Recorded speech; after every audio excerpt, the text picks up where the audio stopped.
प्यारे बच्चों, अब हम कुछ और शब्दों के बहुवचन पढ़ेंगे। बकरी, बकरियाँ, एक कटोरी, 3 कटोरियाँ, एक तितली, 3 तितलियाँ, एक मछली, 3 मछलियाँ। प्यारे बच्चों, आप सोच रहे होंगे जब हमने केला बोला और केला का बहुवचन बनाया तो केले बन गया। इसी प्रकार तारा का तारे बहुवचन बन गया, लेकिन यहाँ पर कटोरी का कटोरियाँ बना। तो प्यारे बच्चों, हम यहाँ पर एक चीज़ समझ रहे हैं। जब केला केला जो शब्द है आ मात्रा पर ख़त्म हुआ। जिन शब्दों में आ मात्रा लगी होती है, जब हम उनका बहुवचन बनाते हैं तो वह आ मात्रा समाप्त हो जाती है और ए मात्रा में परिवर्तित हो जाती है। केला, केले।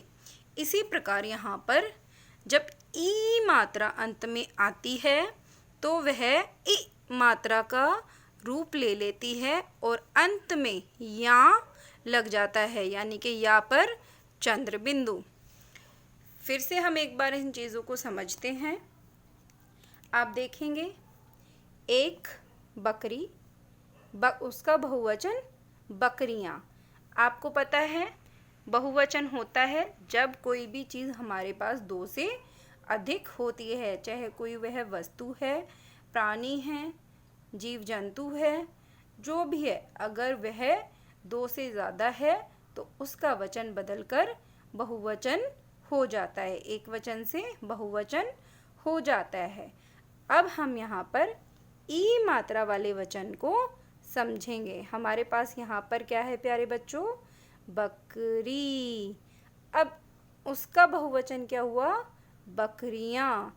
तो जब हम इसको लिखेंगे तो हमारी ई मात्रा यहाँ से कट जाएगी और वह ई मात्रा में परिवर्तित हो जाएगी। ठीक है प्यारे बच्चों? और अंत में या लग जाएगा। तो आप इन सभी चित्रों में यही देखेंगे। कटोरी ई मात्रा, और वो किस में बदल गई? ई मात्रा में, और या लग गया। ठीक इसी प्रकार तितली में अंत में ई मात्रा आई हुई है और वह ई मात्रा में बदल गई और अंत में या आ गया। इसी प्रकार मछली, मछलियाँ। तो प्यारे बच्चों, हमने यह समझा कि जिन शब्दों में ई मात्रा होती है वह ई में बदल जाती है और अंत में या लग जाता है। जिन शब्दों में अंत में, जैसे तारा, आ मात्रा होती है, वह अंत में ए मात्रा में बदल जाती है, तारे।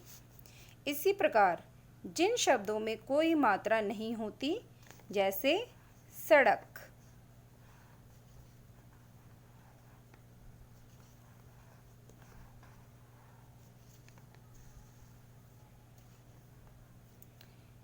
इस प्रकार के शब्दों में भी अंत में ए मात्रा आती है और उसका बहुवचन बन जाता है। सड़क, सड़कें, तारा, तारे, बकरी, बकरियाँ। तो प्यारे बच्चों, अब आपको समझ आ गया होगा कि किस प्रकार हमें वचन को बदलना है। इसी प्रकार आप अपनी भाषा अभ्यास पुस्तक निकालकर पेज नंबर 14 पर प्रश्न 3 और पेज नंबर 15 पर प्रश्न 4 करेंगे। धन्यवाद।